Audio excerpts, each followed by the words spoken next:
Authentic Korean food, native, and of course this one, best form collagen. Ika nga, sabi ng mga Java cards ng mga Korean. And of course, they serve free rice and soup. They called it, nakalimutan ko na, hindi naman Hejian group, hindi naman kalbitang. Kalbitang yung baka, ito yung something na may ulo ng pork or something may, nakalimutan ko na siya. Basta, it's okay. Kimchi.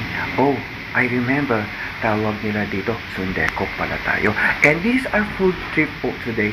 And in here in Korea, this is only like 8,000 won. So, saan ka pa malutong kaibigan? Diba?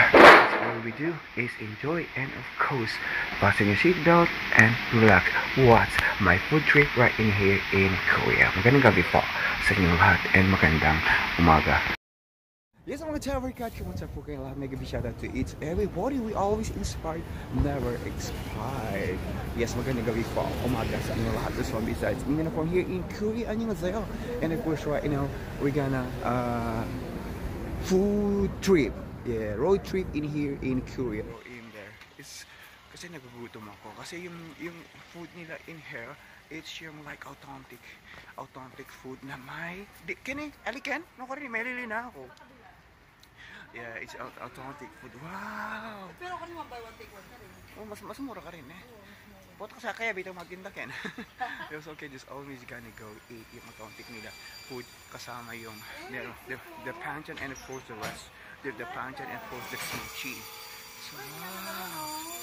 Oh, manyaman la pa rin kasi nilulukod sa seafood in here. Kita, panikila rin. Wow! At ilang parlas ang silanganan din eh. But, wow, look at that seafood in here in the wet market. Kanyaman. Oh, natin lang tawang. Wow, kanyaman mga Java guys. So, just always we're gonna go in there. So, mga na kami. Annyeonghaseyo! So, we're gonna in here inside the Korean.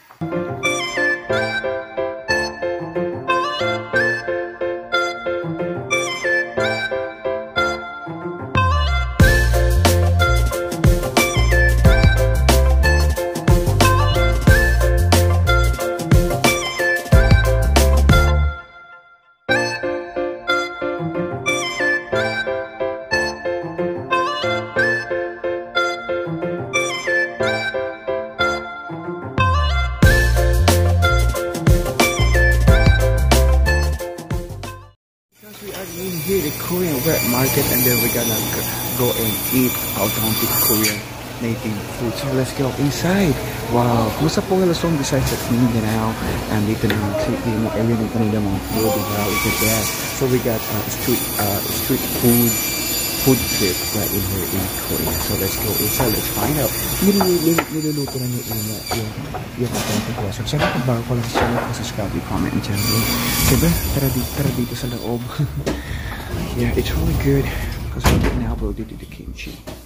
So, they serve it, and of course the kimchi, and of course the rice. Hindi mo mawala ang rice even all this in Asia, especially right in here in Korea. And they have a side dish is the kimchi at saka yung mukimchi. Mukimchi, that's what is kimchi. So let's go find it. Thank you so much. Maraming salamat sa Imo. Thank you so much. And of course, join us for today. Ito, umpisan ko na ang kwento ko. Ito nga, katatapos lang namin mag-gym. Siyempre, pag nag-gym ka, nag-exercise ka, nagugutom ka.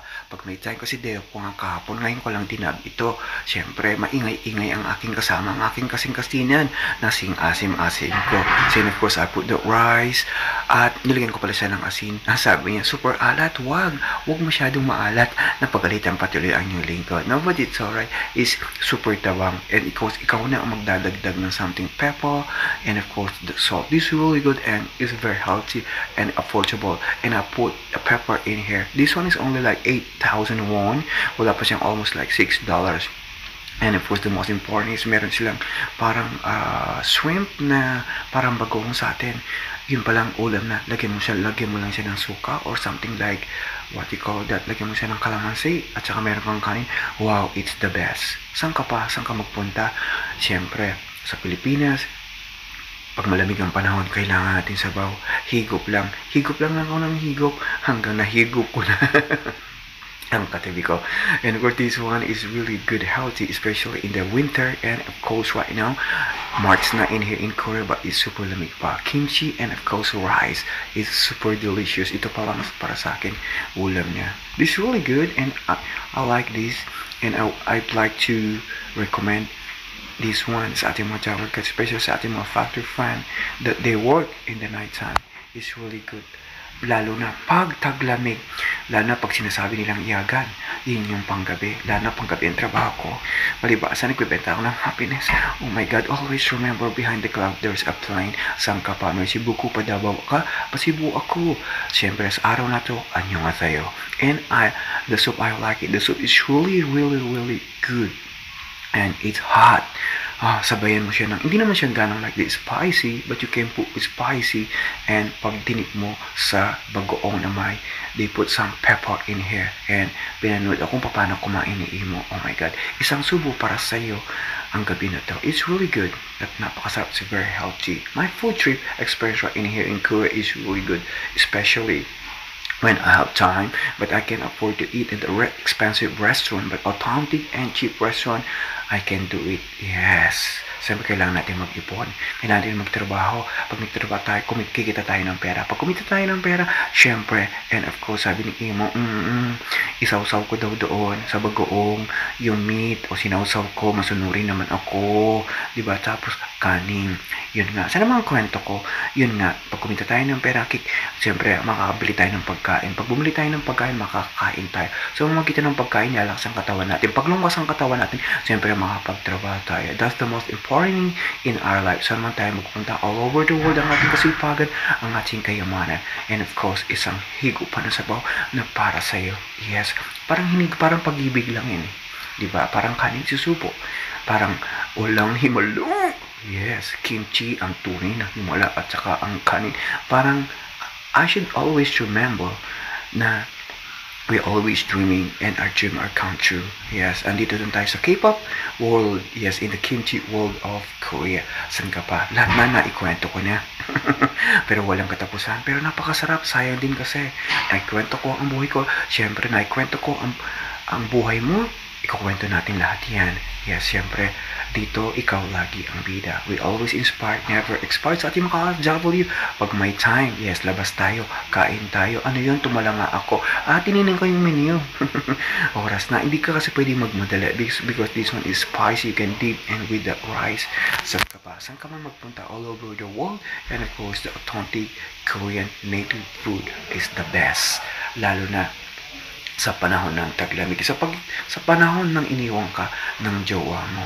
Hindi importante yan. Sabi nga nila, paano mo pagsasabay ang trabaho at ang love life? Ang love life at ang trabaho. Saan ka pa? Umuwi na si Opa. Siguro naingayan sa kwento ko, sa asin-asinan ko, sa kasing-asin ko.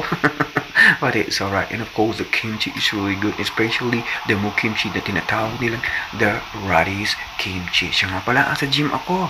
Kasalukuyan, nagdadab ako. Nagtago lang ako sa isang sulok. Dito kasi malakas ang wifi. Saan ka pa? But it's alright no matter what happens in love with Jackie Chan. And of course, Lee Min-ho told me the best Korean food is nakalimutan ko na naman, sundekok. Sundekok ang tawag nila dito.